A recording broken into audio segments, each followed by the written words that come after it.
వాక్యదర్శనం నా జీవన దీపం,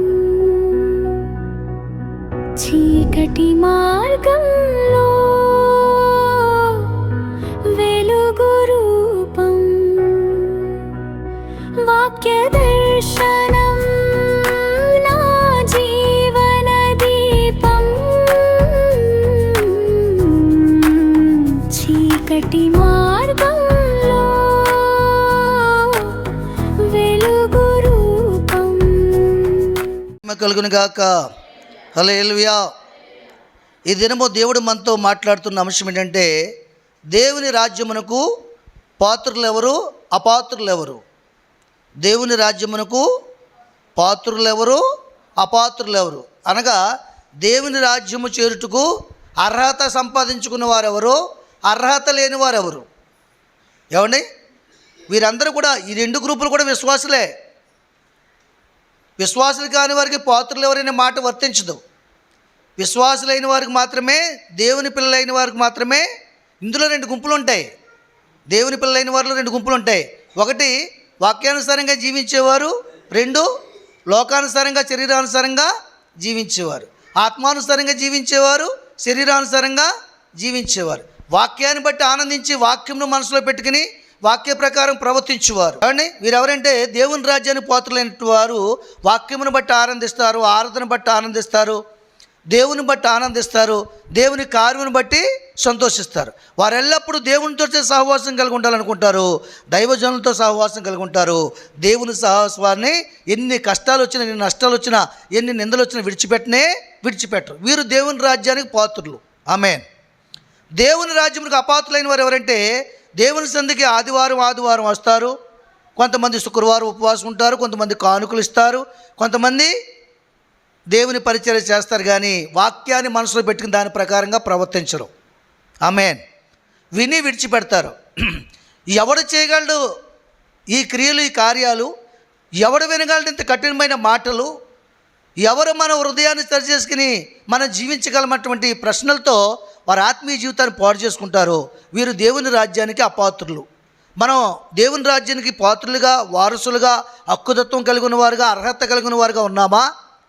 దేవుని రాజ్యమునకు అపాత్రులుగా, దేవుని రాజ్యానికి చేరలేనటువంటి వారిగా, దేవుని రాజ్యానికి ఏమాత్రం కూడా సమీపంగా లేని వారిగా, విని విడిచిపెట్టేవారుగా, దాన్ని త్రోసివేసేవారుగా, ఇంతకాలము బ్రతికి ఇంతకాలం భక్తి చేసి ఈ ఆఖరి దినాల్లో, ఈ ఆఖరి క్షణాల్లో భక్తిని విడిచిపెట్టి ఆ రాజ్యాన్ని మనం త్రోసివేసేవారుగా ఉన్నామా? మనకిచ్చినటువంటి అర్హతని మనం పోగొట్టుకుంటున్నామా? మనకిచ్చినటువంటి సాంపాద్యమును, స్వకీయ సాంపాద్యమును, దేవుడిచ్చినటువంటి ఆ రాజ్యమును, ఆ స్వాస్థ్యమును, ఆ భాగ్యమును, ఆ పరలోక నిత్యజీవమును కోల్పోతున్నామా అన్నది అపాత్రులైన వారు ప్రశ్నించుకోవాల్సిన విషయము. ఆమేన్. వారిని మీకు చూపిస్తాను నేను ఇప్పుడు. చూద్దాం. దేవుని వాక్యం ఏం చెప్తుందంటే, లూకాసు వార్త 9వ అధ్యాయం 62వ వచనం. యేసు నాగటి మీద చేయి పెట్టి వెనుక తట్టు చూసి వాడెవడును దేవుని రాజ్యమునకు పాత్రుడు కాడని వానితో చెప్పాను. యేసు చెప్తున్నాడు ఈ మాటలు ఎవరితో? తన చుట్టూ ఉన్న జనసమూహముతో, శిష్యులతో, యూదులతో, శాస్త్రులతో, పరిచయులతో, ధర్మశాస్త్రం అంతా కూడా తెలిసినటువంటి తన జనాంగంతో మాట్లాడుతున్నాడు ఆయన. ఏమన్నాడైనా? యేసు నాగటి మీద చేయి పెట్టి వెనుక తట్టు చూసివాడు ఎవడును దేవుని రాజ్యమునకు పాత్రుడు కాడని వానితో చెప్పాను. అదే నాగలంటే ఏంటి? నాగలంటే ఏంటి? పంట పండించడానికి, పొలముని అభివృద్ధి చేయడానికి మొట్టమొదటి సాధనం అదే. దుక్కు దున్నకుండా విత్తనం పడదు, విత్తనం పడకుండా మొలకెత్తదు, మొలకెత్తకుండా పంట అభివృద్ధిలోకి రాదు. మొట్టమొదటి కారణం ఏంటంటే, చేనులోకి నీరు పెట్టాలి, దాన్ని మెత్తన స్థలంగా చేయాలి, అప్పుడు దాన్ని దున్నాలంటే నాగలే కావాలి. ఆమేన్. చేను అనగా నీ హృదయము, ఏమండి, నీరు అనగా వాక్యము, దున్నుటనగా దేవుడు గద్దింపు మాటలు, ఆజ్ఞలు, కట్టడల ప్రకారంగా జీవించమని నిన్ను సరిచేస్తూ, నిన్ను గద్దిస్తూ, బుద్ధి చెబుతూ, నీలో ఉన్న ప్రతి పాపాన్ని కూడా గుచ్చి బయటికి తీసే దేవుని వాక్యము. ఆమేన్. దేవుని వాక్యం ఏం చేస్తుందంట? పగవాడు లెక్కలేని ముద్దులు పెడతాడటండి. ఇంకా బాగా తాగరా పర్లేదురా, ఇంకా బాగా అబద్ధాలు ఆడరా పర్లేదురా, ఇంకా బాగా సంపాదించుకోరా పర్లేదురా, లేకపోతే ఇంకా బాగా దేవుని నామాన్ని దోషణ పాలు చేయరని చెప్తుంటాడంట. కానీ మేలు కోరి స్నేహితుడి గాయములు చేస్తాడట. గాయములు అంటే ఏంటి? నిన్నే కత్తితో కోయడు, కొడవలతో కోయడు, చుట్టుతో కొట్టడు, నీలో ఉన్న చెడు విడిచిపెట్టమని చెప్తాడు. అది నీకు ఇష్టం ఉండదు కాబట్టి గాయంలా కనబడుతుంది, నీకు బాధ వస్తుంది. అవునక చెప్పండి. ఇద్దరు ప్రేమించుకునే పిల్లలు ఉన్నారు, వయసులో ఉన్నవాళ్ళు. వాళ్ళు ఇలాంటి ప్రేమలు మంచివి కాదు, శాశ్వత కాలం నిలబడవు, ఇది శరీర కోరికలు తీర్చుకోవడానికి తప్ప నిజమైన ప్రేమ లేదు ఇట్లోనూ, ఇలాంటి బుద్ధి గుణాలు కలిగి ఉండొద్దని చెప్తున్నప్పుడు వాళ్ళకి ఇష్టం ఉంటుందా? ఇష్టం ఉంటుందా? తండ్రి చెప్పినా ఇష్టం ఉండదు, తల్లి చెప్పినా ఇష్టం ఉండదు, సావుకుడు చెప్పినా ఇష్టం ఉండదు, సాటి సహోదరి తల్లి లాంటి ఒక బయట ఇంటి ఆవిడ కూడా చెప్పిన ఇష్టం ఉండదు వాళ్ళకి. నా ప్రియుడి గురించి నువ్వేమని, నీకేం తెలుసు అని మాట్లాడుతున్నావు? నా ప్రియురాల గురించి నీకేం తెలుసు అని మాట్లాడుతున్నావు? నాకు తెలుసు కాబట్టే ప్రేమించాను, తగ్గు ఇంకా అంటారు. అవునక చెప్పండి. ఆవిడ చూసేటప్పుడు పళ్ళు కొరుకుతుంటారు, పక్కకు పోతుంటారు, ఏమాత్రం గౌరవం ఎవరు. కారణం ఏంటి? నిజం చెప్పింది కనుక. ఆమేన్. కానీ ఒక దినము ఆ ప్రేమ కథ పెటాకులు అవుతుంది, అప్పుడు అర్థమవుతుంది వాళ్ళకి. ఆమేన్. అప్పుడు అర్థమైనా జీవితం నాశనం అయిపోద్ది, సరిచేసుకోవటానికి వీలు ఉండదు. ఆమేన్. దేవుని వాక్యం అలాంటిది. మనల్ని సరిచేసినప్పుడు మనం సరిచేసుకోవాలి. మనకు నేర్పిస్తున్నప్పుడే భక్తి నేర్చుకోవాలి. మనకు గద్దిస్తున్నప్పుడు బుద్ధి తెచ్చుకోవాలి. మనలో ఉన్న పాపాన్ని తెలియజేస్తున్నప్పుడు విడిచిపెట్టుకోవాలి. అట్టివారు దేవుని రాజ్యానికి వారసులు. ఆమేన్. అందుకని చెప్తుండే, యేసు నాగటి మీద చేపెట్టి వెనక తట్టు చూసేవాడు ఎవడు దేవుని రాజ్యానికి పాత్రుడు కాడని మీతో చెప్పుచున్నాను. చూసారా? నాగలంటే ఏంటి? దేవుని వాక్యము, దేవుని మార్గము. అందులోకి వచ్చావు. ఇక వెనక తట్టు, శరీరము తట్టు, లోకము తట్టు, దాని ఆశ తట్టు మనం చూడకూడదు, దేవుని రాజ్యం వైపే చూడాలి. అందుకని ఏమన్నాడైనా, మీరు ఎల్లప్పుడు పైన వాటినే వెతకడి, భూ సంబంధమైన వాటిని వెతకొద్దు. ఎందుకంటే మీ పైన వారే కానీ కిందనున్న వారు కాదు. మీరు సమాధి చేయబడేవారు కాదు, సమాధి నుంచి లేపబడేవారు. ఆమేన్. మీరు మరణానికి పాత్రలు కాదు, నిత్య జీవానికి పాత్రలు మీరు. ఆమేన్. సజీవుడైన యేసుని బిడ్డలు మీరు. నా చేత ఆస్వాదింపబడిన వారు మీరు, నా చేత సరి చేయబడిన వారు, నా చేత రక్షింపబడిన వారు. నేను ఎక్కడున్నానో అక్కడ మీరు ఉండడానికి మీ కొరకు స్థలం సిద్ధపరచాను నేను. ఆమేన్. దాన్ని మీరు స్వతంత్రించుకోండి. నా తండ్రి చేత ఆస్వాదింపబడిన వారులారా రండి, మీకు సిద్ధపరిచిన స్థలాన్ని స్వతంత్రించుకోండి, ఆ స్థలంలో మీరు విశ్రాంతి తీసుకోండి. ఆమేన్. కనుక కొందరట ఎలా ఉన్నారో చెప్తున్నాడు. చూద్దాం. అపోస్తల కార్యములు 13వ అధ్యాయం 42, 43 చూడండి. వారు సమాజ మందిరంలో నుండి వెళ్ళుచుండగా ఈ మాటలను మరుసటి విశ్రాంతి దినమున తమతో చెప్పవలనని జనులు వేడుకొనిరి. సమాజ మందిరంలోని వారు లేచిన తరువాత అనేకులు యూదులను భక్తిపరులైన యోదయ మత ప్రవిష్టులను పౌలును బర్నబాను వెంబడించిరి. వీరు వారితో మాట్లాడుచు దేవుని కృపయందు నిలకడగా ఉండవలనని వారిని హెచ్చించిరి. ఆమేన్. చూసారా? ఎవరు వీరు? పౌలు, శీలలు, వీరైనటువంటి ఈ యొక్క దేవుని దైవజనులు అనేక పలు చోట్ల వాక్యాన్ని ప్రకటిస్తున్నప్పుడు అక్కడ వాక్యాన్ని ప్రకటిస్తుండగా కొంత సమయము అయిపోయింది. ఇంకా వినాలనిపిస్తుందంట వాళ్ళకి, ఇంకా వినాలనిపిస్తుందంట. అప్పుడట వారు వెళ్ళేటప్పుడు చెప్తున్నారంట, వారు సమాజ మందిరంలోకి వెళ్ళుచుండగా ఈ మాటలను మరుసటి విశ్రాంతి దినమున తమతో చెప్పవలనని జనులు వేడుకున్నారట. ఆమేన్. చూసారా? ఈ మాటలు మరలా మేము మర్చిపోతామేమో, ఇంకా కొన్ని గొప్ప మాటలు మరుసటి విశ్రాంతిని మాతో మాట్లాడాయి అని చెప్పేసి వేడుకున్నారట. మీరు వేడుకోవాలి. వాక్యం కోసం వచ్చేటప్పుడు మీరు వేడుకోవాలి. ఎవరిని వేడుకోవాలి? ఎవరినండి? దేవుణ్ణి వేడుకోవాలి. ప్రభువా, నీ సన్నిధికి వెళ్తాం నా నాయన. మొన్నటి దినమున చంద్రరావు మరణ విషయంలో జ్ఞాపకార్థ గుడికలు అనేకమైన విషయాలు మాట్లాడు తండ్రి, మరికొన్ని విషయాలు మాకు తెలియజేయ నాయన. నీ కుమారుని అభిషేకించి ప్రభు అని ఇంటి నుంచి వచ్చేటప్పుడు మీరు ప్రార్థన చేసుకుని రావాలి. వాక్యం నిమిత్తమై ఎంతమంది ప్రార్థన చేసుకుని వచ్చారో ఒకసారి మీ కుడి హస్తాన్ని చూపించండి. చూస్తారా? ముగ్గురు కనబడుతున్నారు ఇక్కడ, ముగ్గురు కనబడుతున్నారు. మిగతా వాళ్ళకి నేర్చుకోండి. మీరు మిగతా వాళ్ళు వచ్చేవారి నుంచి మీరు ప్రార్థన చేసుకుని వాక్యం మీదకి వచ్చినప్పుడు ఆ వాక్యము మీతో మాట్లాడితే మీ మనసులకి ఏ బాధలు ఉన్నారో మీ మనసులో అక్కడ ఆదరణ కలుగుతుంది. ఆమేన్. మీకు ఏ లోటు ఉందో ఆ లోటుని మీ వాక్యము, మీరు అడిగొచ్చిన వాక్యం మీకు తీరుస్తుంది. దేవుడు మాట్లాడతాడు మీతో. మీరు ఎలా జీవించాలో, ఎలా పిల్లల్ని పెంచుకోవాలో, ఎలాగ అభివృద్ధిలోకి వెళ్ళాలో, ఎలా ప్రమాదం నుంచి తప్పించుకోవాలో, ఈ అపాయకర కారణాలు ఎలా మనం కాపాడుకోవాలో అన్నీ కూడా దేవుడు మీతో మాట్లాడతాడు. ఆమేన్. మీరు ఎవరి యొద్దకైనా వెళ్ళినప్పుడు ఏదైనా అడిగి వెళ్ళకపోతే అక్కడ దొరుకుతుందా? ఏదైనా కావచ్చు, ఒక అప్పు కావచ్చు, ఒక వస్తువు కావచ్చు, లేకపోతే ఏదైనా ఎరువు కావచ్చు, బదులు కావచ్చు, ఏదైనా ముందు అడిగి వెళ్ళాలి కదా. అలాగే అడిగి రావాలి. వీళ్ళు అడుగుతున్నారు, రేపు కూడా మాతో ఆ మాటలు మాట్లాడాయని ప్రభువారిని బ్రతిమాలుకుంటున్నారు. అంటే వాక్యం అంటే ఎంత ఇష్టమో సారి మీరు అర్థం చేసుకోవాలి. వాక్యాన్ని ఇష్టపడుతున్నామా? మనం వాక్యాన్ని ఇష్టపడలేదా? వాక్యము మనకి గుచ్చుతున్నట్టుగా, మనకి బాధ కలిగించినట్టుగా ఉందా? లేకపోతే బాధ తెచ్చినట్టుగా ఉందా? నువ్వు అడిగి వేడుకుని రాకపోతే నీకు బాధ కలిగిస్తుంది, అడిగి బ్రతిమాడుకుని వస్తే నీకు నెమ్మది కలిగిస్తుంది. చెప్పలు కూడా దేవుని మహిమపరచండి. అలాగ వారు బ్రతిమాలుకుంటున్నారట. ఆ తర్వాత ఏం జరిగిందంటే, అక్కడ 43 వచనంలో, సమాజ మందిరంలోని వారు లేచిన తర్వాత అనేకులు యూదులను భక్తిపరులైన యోదయ మత ప్రవిష్టులను పౌలును బర్నబాను వెంబడించారటండి. వీరు వారితో మాట్లాడచ్చు. ఎవరిని వెంబడించారు వీళ్ళు? అప్పటి వరకు ఎవరిని వెంబడించారు? బర్నబాయిని, వేరొకరిని వెంబడించేవారు, లోకాన్ని వెంబడించేవారు, ధర్మశాస్త్ర పద్ధతి చెప్పున జీవించేవారిని వెంబడించేవారు. అప్పుడైతే ఆ మాటలు వారు హృదయంలో చేసుకుని ఇది సత్య సంబంధమైన మాటలని గుర్తెరిగి, ఈయనే సత్యవంతుడు, సద్భావం కలిగిన వాడు, నిత్యరాజ్యానికి వారసత్వం తీసుకెళ్ళేవాడు, ఈయనే సజీవుడని గ్రహించట. అప్పుడు పౌల్ని, చీలని, వీళ్ళందరూ కూడా బర్నబాని వీళ్ళందరూ ఏం చేశారంట? వెంబడించారటండి. ఇంకా అక్కడి నుంచి ఇంటికి వెళ్ళలేదు. వాళ్ళు ఆ వాక్యాన్ని ప్రేమించి ఆయనతో పాటు ఉండడానికి ఇష్టపడ్డారు. ఆమేన్. ఆ తర్వాత జరిగిందేంటి? వీరు వారితో మాట్లాడుచు దేవుని కృపయందు నిలకడగా ఉన్న వాళ్ళని వారిని హెచ్చించిరి. చూసారా? వస్తున్నారు కదా, బలేటోళ్ళరా బాబు, మీరు మమ్మల్ని ప్రేమించి వస్తున్నారు, మీరు ఇంతవరకు వాళ్ళని ప్రేమించారు, ఇప్పుడు మమ్మల్ని ప్రేమిస్తారు, మీరు చాలా గొప్పోళ్ళు, మంచోళ్ళు, అన్నీ విడిచిపెట్టి వచ్చేస్తున్నారని మెచ్చుకున్నారా? ఏమన్నారమ్మా? అన్నీ విడిచిపెట్టి వచ్చేస్తున్నారని మెచ్చుకున్నారా? ఏమన్నారు? వీరు వారితో ఏం మాట్లాడుతున్నారట? మీరు వస్తున్నారు మంచిదే, వెంబడిస్తున్నారు మంచిదే, మీరు వస్తున్నారు మంచిదే, వెంబడిస్తున్నారు మంచిదే, కానీ ప్రభు కృపయందు నిలకడగా ఉండాలని వారిని హెచ్చరించారట.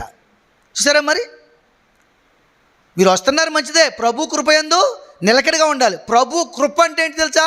ఆయన వాక్కు, ఆయన మాట, ఆయన నీతో మాట్లాడుతున్న ప్రతి మాట ఎందుకు నిలకడగా ఉండాలి. నువ్వు నిలకడగా ఉన్నప్పుడు ఏం చేస్తున్నాయినా ఆయన ఎందు మనము మన ఎందైన మాటలు ఉన్నయడల మనకు ఏదో ఇష్టమో అది దేవుడు అనుగ్రహించును గాక. ఆమేన్.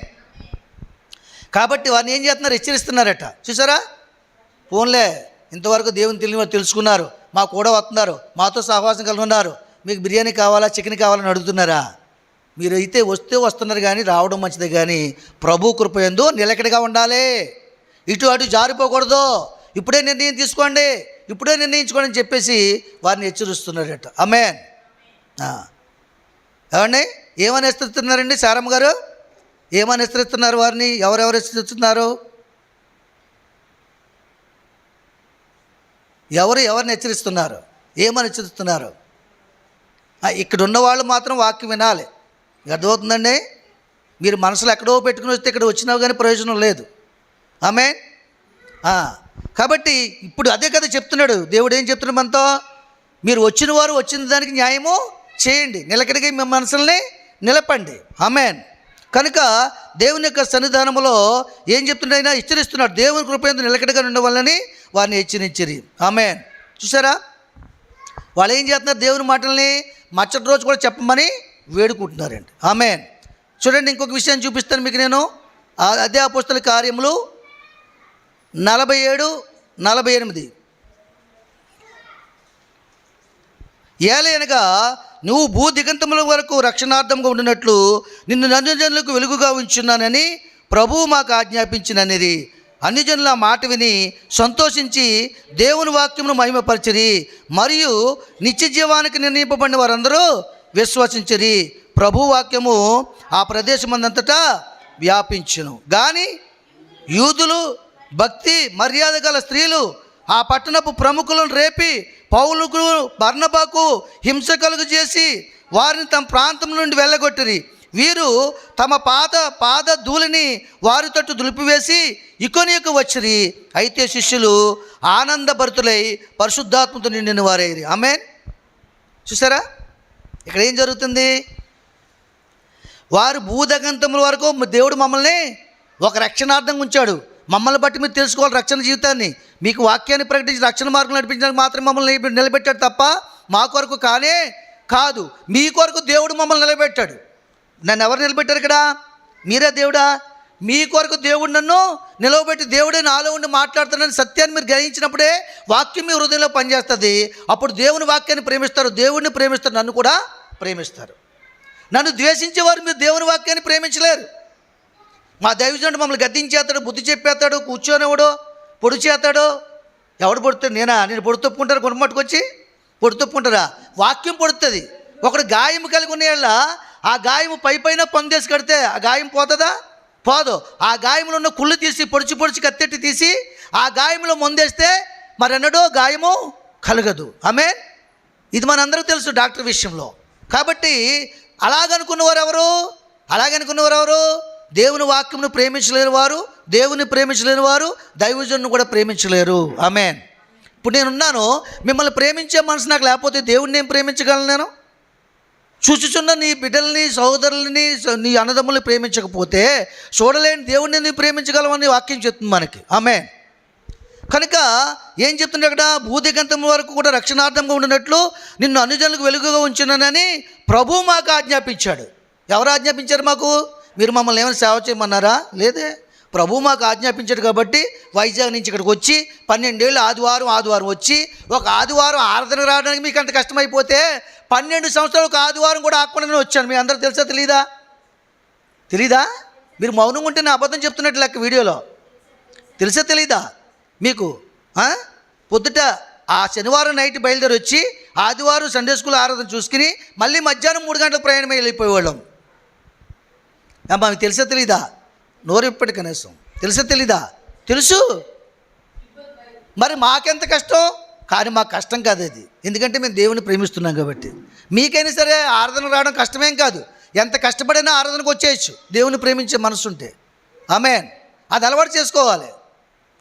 అది అలవాటు చేసుకుంటే ఎంత కష్టమైన పని అయినా సరే. చూడండి, 100 కేజీల బత్తాలు మోసేవాడు ఈజీగా లేపుకుంటాడు. అవునా కదా? చెప్పండి. అలవాటు అయిపోయింది. అలాగే భక్తి కూడా ఏం చేయాలి? క్రమంగా మన మనసులో ఇంజెక్ట్ చేసుకోవాలి. ఆమేన్. అవి చెప్తాడు కదా, అలాగే చెప్పాడట. అప్పుడు అన్యజనుల మాట విని సంతోషించి దేవుని వాక్యం మహింపరచారట. ఎవరు మహింపరచారు చెప్పండి? ఇప్పుడు ఇలా క్రైస్తవులా? కాదే, అన్యజనులు, వాక్యం తెలియని వారు ఆ మాటని నమ్మరట. నమ్మి నిజముకైతే దేవుని సేవకుడే, దేవుడే ఇతను నియమించడని చెప్పేసి ఆయన మాటలు నమ్మి దేవుని వాక్యాన్ని మహింపరచారట. ఎలా మహింపరచారు చెప్పండి? వాళ్ళు ఎలా మహింపరచారు? నాకు దేవుడు చూపించాడు. ఎలా మహింపరచారంటే, వాళ్ళు ఇంటికి తిరిగి వెళ్ళేటప్పుడు కనబడిన వాళ్ళందరితో కూడా ఇదిగో ఒక సేవకుల మాట విన్నాం, ఒక దాసుల మాట విన్నాం, రక్షణార్థమైన వెలుగుగా ఉండడానికి వాళ్ళని మా యొద్దకు పంపించి మాలో ఉన్నటువంటి పాపమును విడిచిపెట్టి పరిశుద్ధత కలిగి జీవించమని దైవజనుల చేత వాక్యము చేత మేము బోధించబడ్డామని ప్రచురము చేశారట, మహిమపరచారంట. ఆమేన్. మీరు విన్న వాక్యాన్ని ఇంకొకరితో చెప్పాలంటే మీ హృదయంలో ఉండాలి, దాన్ని చేర్చుకోవాలి. చేర్చుకుంటేనే చెప్పగలరు. అందుకని అడుగుతాను మధ్యన, మీరు ఏం వింటున్నారమ్మా, ఏం చెప్పారమ్మా అని ఎందుకు అడుగుతాను? వాక్యాన్ని వింటున్నారా లేదని. మీరు వినకపోవడం వల్ల నాకు నష్టం లేదు, మీకే నష్టం. వినడం వల్ల మీకే లాభం, నాకు లాభం లేదు. అవునా? చెప్పిన దాని ప్రకారం ప్రవర్తించకపోతే నాకు లాభం లేదు, మీకు కూడా లాభం లేదు. ఆమేన్. కనుక దేవుని యొక్క సన్నిధానంలో వారు ఏం చేశారట? అన్యజనులట ఆ మాట విని సంతోషించారంట. మొట్టమొదటిగా ఏం చేశారు వాళ్ళు? దేవుని వాక్యం ఉన్నప్పుడు మీకు ఆనందం కలగాలి, సంతోషం కలగాలి, సంతోషించాలి. ఎప్పుడు సంతోషం కలుగుతుంది? ఏమండి, మన పిల్లలు మనవలు దూరం నుంచి వస్తున్నారు అనుకోండి, ఆ చిన్నపిల్లల నుంచి ముందు కూతురుని చూసి సంతోషించే దినాలు అయిపోయినాయి. నీకు అయిపోయాయి, తరిగిపోతాయి. ఇప్పుడు ఎవరు చూసి సంతోషిస్తా? మనవరాలు అక్కడ ఉండగానే ఓయ్ బుజ్జా రావే, ఎలా గొంతులు ఎత్తున్నావే అని వెళ్ళిపోతావు నువ్వు. ఎందుకు? నీ హృదయానికి ఆనందం. అవును కదా? చెప్పండి. అవును కదా? ఎందుకంటే చిన్నపిల్లలంటే మన అందరికీ ఆనందమే కదా. అలాగ దేవుని వాక్యం వచ్చేటప్పటికీ దేవుని వాక్యం వినడం మన హృదయంలో ఆనందం కలగాలి, సంతోషం కలగాలి. వారు సంతోషంతో దేవుని వాక్యాన్ని మహిమపరిచారు. ఆమేన్. మరియు నిత్య జీవాన్ని నిర్ణయింపమని వారందరూ కూడా విశ్వసించారట. చూసారా? ఇక నేను చెప్పట్లేదు. దేవుని రాజ్యానికి పాత్రులు ఎవరు? నిత్య జీవాన్ని నిర్ణయించబడ్డ వారందరూ కూడా ఏం చేశారట? దేవుని వాక్యాన్ని నమ్మారట. ఎస్, దేవుడు నిర్ణయించాలి. అది నిత్య జీవానికి మనల్ని దేవుడు నిర్ణయించాలి. ఆ నిర్ణయించిన వారందరూ కూడా వాక్యమందు నమ్మకం కలిగి విశ్వసించి దాన్ని హృదయంలో చేర్చుకుని దేవుని నామాన్ని మహింపరుస్తూ ఇంటికి వెళ్ళారట. ఆమేన్. ఆ తర్వాత జరిగింది ఏంటి? ప్రభు వాక్యం ఆ ప్రదేశం అంతటా వ్యాపించెను. చూసారా? నేను ఇందాక చెప్పింది ఇదే కరెక్ట్ అనమాట. ప్రభు వాక్యము ఆ ప్రదేశం అంతటా కూడా వ్యాపించేసిందంటండి. అవునక చెప్పండి. ఇప్పుడు నేను చెప్తున్న మాట ఇక్కడే వినబడుతుంది, కానీ ముంగండ గన్నవరం వినబడుతుందా? ఆయా ప్రాంతాలకు మీరు వెళ్ళినప్పుడు ఆ వాక్యాన్ని చెప్పి ప్రకటన చేసినప్పుడు అక్కడ వ్యాపిస్తుంది. అది అక్కడ దేవుని కార్యము చేస్తుంది. ఆమేన్. కనుక దేవునికి సందర్భం ఆ ప్రదేశం అంతటి కూడా వ్యాపించిందంట. కానీ యూదులు భక్తి మర్యాద గల స్త్రీలు ఆ పట్టణపు ప్రముఖులను రేపి పౌలుకి బర్నబాకి హింస కలుగజేసి వారిని తమ ప్రాంతం నుంచి వెళ్ళగొట్టారట. చూసారా వీళ్ళెవరిలో మనలాంటి విశ్వాసులు భక్తి కలిగిన వాళ్ళే. భక్తి మర్యాద కలిగిన యూదులు దేవుని నమ్మిన వారే ఎవరిని రేపారంట? ఆ పట్టణంలో ప్రముఖులు పెద్దలు రేపారట. వీడు మమ్మల్ని తినేతనండి, మమ్మల్ని పొడి చేతనండి బాబు, వీడిని చంపేయండి. గద్దిప్పుడు గద్దిస్తాడండి, ఎప్పుడు బుద్ధి చెప్తాడండి. ఏమంటే ఒక తల్లి పిల్లాడు సరిగా లేకపోతే గద్దిస్తుందా ప్రేమిస్తుందా చెప్పండి? మీరంతా తల్లిలే కదా, గద్దిస్తుంది కదా. ప్రేమించిందంటే దొంగం చేసినట్టు లెక్క. ఒకరోజు ఆడు జైలుకి వెళ్తాడు, నువ్వు కుమ్ములు ఆడవలసి వస్తుంది. అనుక చెప్పండి. కాబట్టి గద్దింపు తైలాభిషేకం మార్పుకి నాందది మొదటి మెట్టు. ఆమేన్. కనుక వాళ్ళట పౌలుని బర్నబాని హింస కలిగజేసంట అక్కడ ఉన్నటువంటి పెద్దల్ని ప్రముఖులను రేపారట. వాళ్ళు వెళ్ళి రేపారట వీళ్ళు తోలేమని. ఇంకా అప్పుడు పాపం నిలబడలేక ఏం చేస్తారు చెప్పండి? మీరందరూ కూడా ఇక ఆరాధనకు రావడం మానేస్తారు అనుకోండి, నేను ఏం చేస్తాను చెప్పండి? చూసి ఇంకో ప్రాంతానికి వెళ్ళిపోతాను, అంతే కదా మరి. అందుకే కదా మనం మందిరం కట్టుకున్నాం. దేవుని స్తోత్రం. మందిరం కట్టుకోవాలంటే నింపాలి, దాన్ని ఇల్లు కట్టుకున్నవాడిని నింపాలి కదా. ఇదంతా అర్థం చేసుకోండి మీరు. మీ కొరకే దేవుడు మాట్లాడుతున్నాడు. కాబట్టి ఇక్కడ చెప్తున్నాడు కదా, వాళ్ళ ప్రముఖులు రేపారంట, రేపాల మీద హింస కలిగజేశారటండి. ఇంకేం పరిస్థితులు అప్పుడట వాళ్ళు ఏం చేశారట? వీరు తమ పాదధూళిని వారి తట్టు దులిపివేసి ఇకోనియకు వచ్చారట. అయితే శిష్యులు ఆనందభరితులై పరిశుద్ధాత్మతో నిండిన వారైరి. ఆమేన్. నువ్వు ఎంత హింస పెడుతున్నా అంతకంతగా ఎక్కువ నేను ఆనందించగలను. అట్టే పరిశుద్ధాత్మ శక్తితో నన్ను దేవుడు నింపాడు. నిన్ను ఇతరులు ఎంత హింస పెడుతున్నా, నీ భర్త హింస పెడుతున్నా, నీ కొడుకులు కూతురు హింస పెడుతున్నా, నువ్వు వాక్యం చేత నింపబడితే నువ్వు అత్యానందంతో నింపబడతావు. ఆమేన్. చప్పట్లు కూడా దేవుని మహిమపరచండి. ఏ పరిస్థితుల్లోనే సరే పౌలు గారు ఏమన్నాడు? నేను ఏ స్థితి ఎందున్నానో ఆ స్థితిని బట్టి దేవుణ్ణి మహిమపరుస్తాను, అంతే. ఆ స్థితి ఆయన చిత్తం లేకుండా నా జీవితంలోకి రాదు. వచ్చిందంటే మరెన్నడూ కూడా నా కుమారుడు నేను బాధింపబడకుండా నా కుమారుడికి నాకు నా కూతురికి సమాధానం కలిగజేయడానికే దేవుడు అది ఆహ్వానించి దానిలో ఉన్న సత్యమును తెలుసుకుని అసత్యాన్ని దూరపరిచి సత్య సంబంధంగా తీర్చిదిద్దడానికి దేవుడు మాకు ఈ శ్రమ రప్పించడం అనుకోవాలి. ఆమేన్. అప్పుడు దేవుని కార్యం చూడగలవు నువ్వు. స్తోత్రం. చూసారా వీళ్ళని హింస పెట్టారట. వేరే ప్రాంతానికి వెళ్ళినట్టు ఏం చేశారు? వాళ్ళు పాదధూళిలు ఎటువైపు ఉన్నారు అటువైపు దుడిపిద్దేసి వెళ్ళిపోయారట.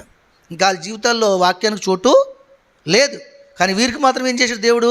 హింసకు గురి చేయాలని వెళ్ళనుకుంటే వేరే ప్రాంతాన్ని తీసుకెళ్ళి అత్యానందంతో నింపాడు దైవజనుల్ని. ఒకవేళ వాక్యం నిర్లక్ష్యం చేసి మీ ఉద్దేశాలను నెరవేర్చుకుని ఇక్కడ ఈ దైవజనుని మీరు ఏదో చీపుగానో లేకపోతే హింసకు గురించి బాధ గురి చేసో మేము వెళ్ళకపోతే ఏం చేస్తాడు అన్నటువంటి ఆలోచన కలుగుంటే ఇంకో ప్రాంతాన్ని తీసుకెళ్ళి దేవుడు మమ్మల్ని ఆనందింపజేస్తాడని వాక్యం చెప్తుంది, నేను కాదు. అవునుగా చెప్పండి, వాక్యమే కదా చెప్తుంది. రైట్. దేవునికి స్తోత్రం. మరుసటి విశ్రాంతి దినము దాదాపు ఆ పట్టణమంతయు దేవుని వాక్యం వినుటకు కూడి వచ్చును. ఆమేన్. ఇప్పుడేం జరుగుతుంది? మొదట యూదులు విన్నారు, తర్వాత అనుజనులు విన్నారు. ఇప్పుడు ఎవరు వింటున్నారు? ఆ ప్రాంతం అంతా వాక్యం ప్రకటన అయ్యేటప్పటికి ఆ పట్టణం అంతా కూడి వచ్చిందంట. మరుసటి ఎక్కడ? యూదుల దగ్గర కాదు, ఇకోనియాకి వెళ్ళినప్పుడంట. ఇకోనియాలో దేవుని వార్తను ప్రకటిస్తున్నప్పుడు ఆ పట్టణం అంతా కూడా పౌలు శీల బర్నబా మాట విని పట్టణం అంతా కూడి వచ్చేసిందటండి. ఆమేన్. కారణం ఏంటో తెలుసా? వీళ్ళకంటే ముందు ఇక్కడికి వచ్చినటువంటి వారు సువార్తను అక్కడికి వెళ్ళి వ్యాపింపజేశారు. ఆమేన్. సంఘం ఎలాగ అభివృద్ధి అవుతుందో తెలుసా? మీ వల్ల అభివృద్ధి అవుతుంది, మా వల్ల కాదు. మీ వల్ల అభివృద్ధి అవుతుంది. మీరు సంఘం గురించి మేలు చెప్పినప్పుడు, మంచి చెప్పినప్పుడు, వాక్యము సత్యం అని చెప్పినప్పుడు ఇతరులు అనేక మంది ఇక్కడ రాగలరు.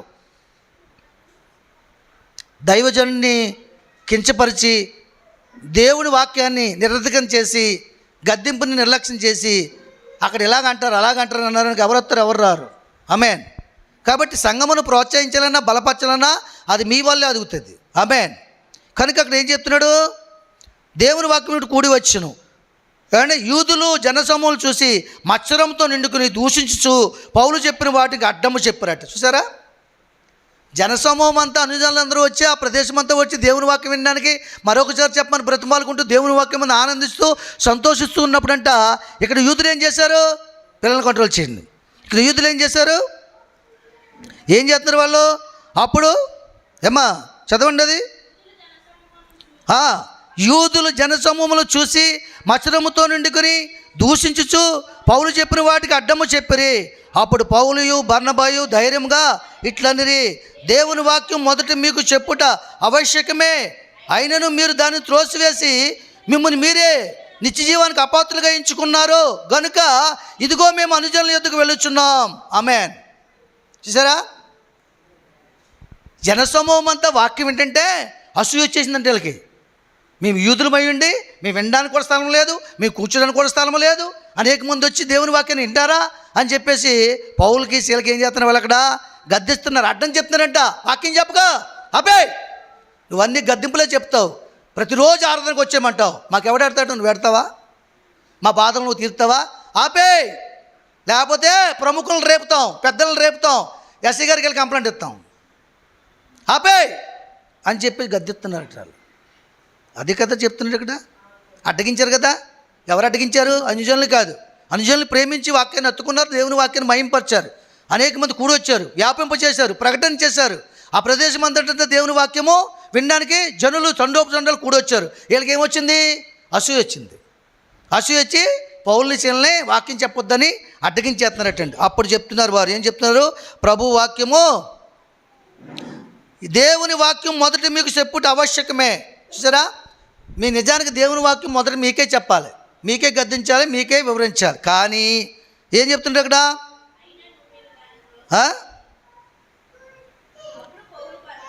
అయినను మీరు దాన్ని త్రోసివేసి మిమ్మల్ని మీరే నిత్య జీవానికి అపాత్రులుగా ఎంచుకున్నారు కనుక ఇదిగో మేము అనుజనుల యొద్దకు వెళ్ళొచ్చున్నామన్నారు. ఆమేన్. సరే, ఎవరు ఎంచుకున్నారు? వాళ్ళకి వాళ్ళే. అందుకే ఇందాక మనకు అంశం ఏంటంటే దేవుని రాజ్యానికి పాత్రులు ఎవరో అపాత్రులు ఎవరో. పాత్రులు ఎవరంటే వాక్యం అంటే ఇష్టపడేవాళ్ళు, వాక్యాన్ని మహింపరిచేవారు, వాక్యాన్ని ప్రకటించేవారు, వాక్యాన్ని హృదయంలో చేర్చుకునేవారు, వాక్య ప్రకారంగా జీవించేవారు, వాక్యాన్ని బట్టి ఆనందించేవారు, వాక్యాన్ని బట్టి వాక్యం చెప్తున్న దైవజనుని ప్రేమించి వారికి పరిచయం చేసేవారు దేవుని రాజ్యానికి పాత్రులు. అపాత్రులు ఎవరు? వాక్యాన్ని అడ్డగించేవారు, గద్దింపును అడ్డగించుకునేవారు, దైవజనులు దూషించేవారు, వేరే ప్రాంతాన్ని పొమ్మని చెప్పేవాళ్ళు, హింసకు గురి చేసేవారు. ఎవరికి హింసకు గురి చేయరు. ఎలా చేస్తారు? క్రియలను బట్టి చేస్తారు. ఆరాధనకు రెండమ్మంటే రాకుండా మానేస్తే హింస కదా నాకు? ఏమ్మా హింస కదా? కాదా చెప్పండి. మీ ఇంట్లో పెళ్లి పెట్టుకుంటారు, సంఘమందని రమ్మంటారు, మేము రాలేదనుకో మీకు ఆ రోజు హింస కదా? ఎంతమంది వచ్చినా బాధ కదా? దైవజనులు రాకపోతే ఏమండి, నాకేదో పని ఉందని పోయిన అనుకోండి మీలాగా, ఏంటి పరిస్థితి? అందరూ ఎవరిని అడుగుతారు? నిన్నే అడుగుతారు. ఏమ్మా పాస్టర్ గారు ఏరి, ఇంకా ప్రార్థన స్టార్ట్ అవ్వలేదు, పాటలు స్టార్ట్ అవ్వలేదు, ఎప్పుడు వెళ్తారు మాకు భోజనాలు, అలా దాన్ని ఎందుకు పిలిచావు? ఎలా ఉంటుంది నీకు అప్పుడు ఉంటుంది బాగా పొడిచినట్టు, ఇప్పుడు కాదు. వాక్యము పొడిచి చరిచేస్తుంటే నీ గాయమును తెస్తుంటే బాగు చేస్తుంటే నీకు అది బాధగా ఉంటుంది, అప్పుడు ఉంటుంది బాధ నీకు. మరి అలా చేసేదానికి ఆ దైవజన్ గురించి ఏం చెప్తారు మీరు? మా దైవజనులు ఇలా చేశారని చెప్పేసి లోకమంతా ప్రకటన చేస్తారు. మీకోసం మేము చెప్పుకోగలమా? చెప్పుకోలేము, ఎందుకంటే మీరు మాకు పిల్లలై ఉన్నారు కాబట్టి. ఆమె మీ పిల్లల కోసం మీరు ఎలా చెప్పుకోలేరో, తప్పు చేసినా ఒప్పు చేసినా చిన్న చిన్న పొరపాటు చేసి మేము కూడా చెప్పుకోలేం, మమ్మల్ని బాధించినా చెప్పుకోలేం. ఆమేన్. ఎందుకంటే తండ్రి మనసు అలాంటిది. ఆమేన్. కనుక దేవుని సంధానములో ఇగో చూడండి, ఇంకొక మాట కూడా చెప్తుంటే అక్కడ యోహాను సువార్త 5:24, నా మాట విని నన్ను పంపిన వాని అందు విశ్వాసం ఉంచువాడు నిత్యజీవం గలవాడు, వాడు తీర్పులోనికి రాక మరణంలోని జీవంలోనికి దాటి ఉన్నాడని మీతో నిత్యముగా చెప్పుచున్నాను. చూసారా, నా మాట విని నన్ను పంపిన వాని యందు నమ్మిక ఉంచాలి. ఎవరి మాట వింటున్నారు మీరు ఇప్పుడు? దేవుని మాట వింటున్నారు. మా దైవజనుడు దేవుడే పంపించిన నమ్మాలి. నమ్మి ఆ దైవజను నోటి నుంచి వచ్చే మాటను విని నమ్మి దాన్ని విశ్వసించాలి. విశ్వసించడం అంటే ఏంటి? నమ్మి హృదయంలో చేర్చుకుని దాని ప్రకారంగా జీవించాలి. వారట ఎక్కడి నుంచి ఎక్కడికి దాడిపోతారట? నిత్య జీవం గలవాడు అవుతాడటండి. మొట్టమొదటిగా నిత్య జీవము సంపాదించుకుంటావు. వాడు తీర్పులోనికి రాక మరణంలోని జీవంలోనికి దాటి ఉన్నాడని మీతో నిత్యంగా చెప్పుచున్నాను. వాడు తీర్పులోనికి రాక మరణంలోంచి దాటి నిత్య జీవంలోనికి దాటిపోతాడట.